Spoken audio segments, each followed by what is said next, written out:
لوگوں جنہیں ایمان کی حقیقت معلوم تھی ان کے ادب کا عالم یہ تھا، اپنی عقلوں کے چراغ بجھا دو عشق و ادب مصطفیٰ کے سامنے، خواہشوں کے چراغ بجھا دو عشق و ادب مصطفیٰ کے سامنے۔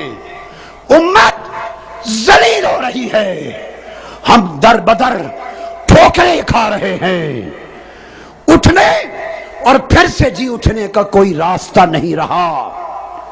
بتا دو اور کوئی راہ نہ ہوگی، اگر پھر اپنی عزتوں کی بحالی چاہتے ہو تو وہ ترانے عشق مصطفیٰ کے پھر گاؤ جو بلال حبشی گایا کرتے تھے۔ ویسے کرنی والے عشق مصطفیٰ کی تپش پیدا کرو، اپنے سینوں میں عشق مصطفیٰ کی تپش انگاری ڈانبڑ بچا لو، تمہاری آنکھیں حضور کی محبت میں پرنم رہیں، تمہارے دل عشق مصطفیٰ میں تڑپتے رہے، تمہاری روحیں حضور کے در کے ساتھ جڑی رہے، اور حضور کی حاضری اور حضور کی حضوری کا سوچا کرو۔ ارے نسبت محمدی میں فنا ہو جاؤ، اسی نسبت محمدی میں فنا ہو جانے کا نام بقا ہے، حضور کے ادب میں فنا ہو جانے کا نام ایمان ہے، اور حضور کے عمل میں فنا ہو جانے کا نام اسلام ہے۔ تحریک منہاج القرآن کی یہی دعوت ہے، اٹھو عشق و ادب مصطفیٰ کی دعوت لے کر، نسبت مصطفیٰ کی دعوت لے کر دنیا پہ چھا جاؤ، سب نسبتیں ٹھکرا دو، سیدنا صدیق اکبر کے اس فرمان کی طرح جن کو ایک دن ان کے بیٹے نے بتایا۔ بیٹے نے جب وہ صحابی تھے عرض کیا، ابا جان آپ کو اس دن کا ایک واقعہ سناتا ہوں جب میں کافر تھا اور آپ کے خلاف میدان بدر میں مکہ کی کفر کی فوج کی طرف سے لڑ رہا تھا، وہ سناؤں؟ بیٹے نے کہا، ابا جان میدان بدر میں 3 مرتبہ آپ کی گردن میری تلوار کی زد میں آئی تھی، اگر چاہتا تو سر قلم کر دیتا مگر میں نے باپ سمجھ کے چھوڑ دیا۔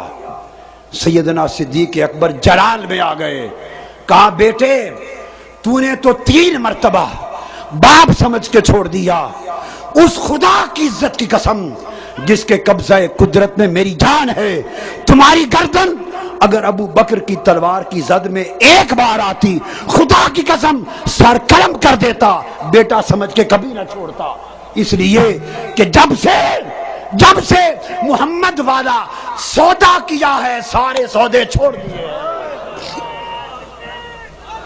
جب سے بازار محمد میں بکے ہیں سارے سودے بھول گئے ہیں، جب سے نسبت محمدی کے غلام ہوئے ہیں سب نسبتیں چھوڑ دی ہیں، اور جب سے حضور سے وفاداری کا اعلان کر دیا ہے سارے رشتے توڑ دیے ہیں۔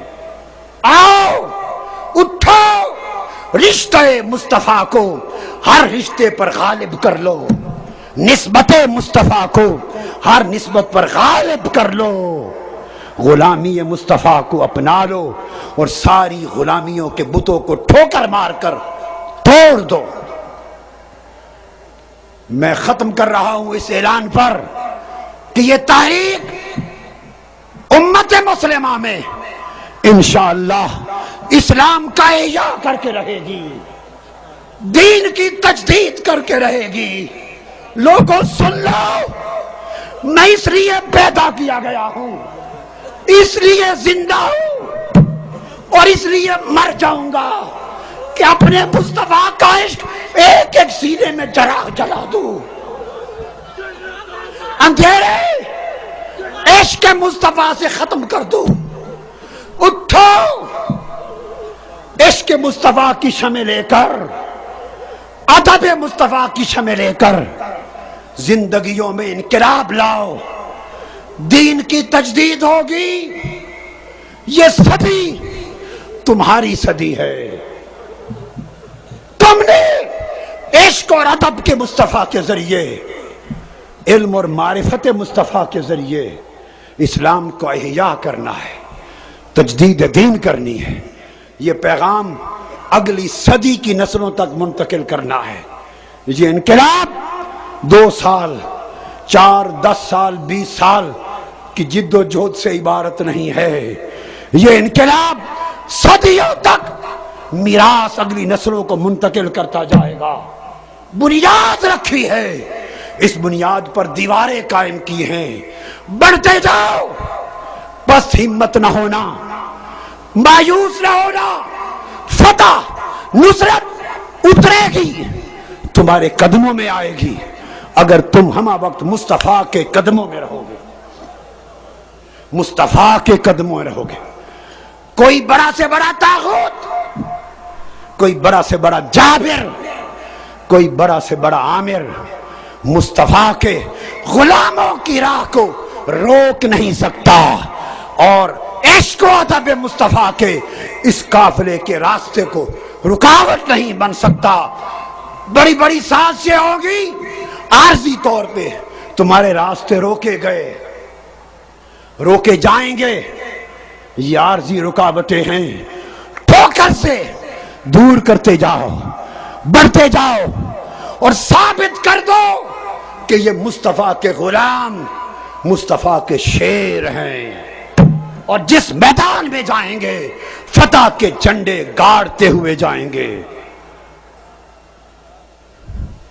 آگے بڑھو، اللہ کی مدد تمہارے انتظار میں ہے. جبینوں کو سجدوں کی لذت دو، جبینوں کو سجدوں کی لذت دو. اللہ کے حضور دست بستہ رونے کے حال میں کھڑا ہونا سیکھو. دلوں کو اس کی ڈوری حضور کے گنبد اور حضور کی زلفوں سے جوڑ دو. ہر وقت حضور کی یاد میں رہا کرو، ہر وقت حضور کی دھن میں رہا کرو، ہر وقت حضور کے خیال میں رہا کرو، حضور کے دھیان میں رہا کرو. اٹھو بیٹھو چلو پھرو جیو مرو مصطفیٰ کے لیے، مصطفیٰ میں، مصطفیٰ کی خاطر، مصطفیٰ کی طرف. اللہ تبارک و تعالی میلاد کے اس پیغام کو آپ کے دل و دماغ میں راسخ کر دے، راسخ کر دے، اور بڑے سے بڑے مارکوں کے لیے قربانیاں دینا سیکھو. وقت کی قربانی، مال کی قربانی، جان کی قربانی، تجارت و کاروبار کی قربانی، رشتوں کی قربانی، سب کچھ قربان کر دو. کس کے لیے؟ جسے مصطفیٰ کہتے ہیں.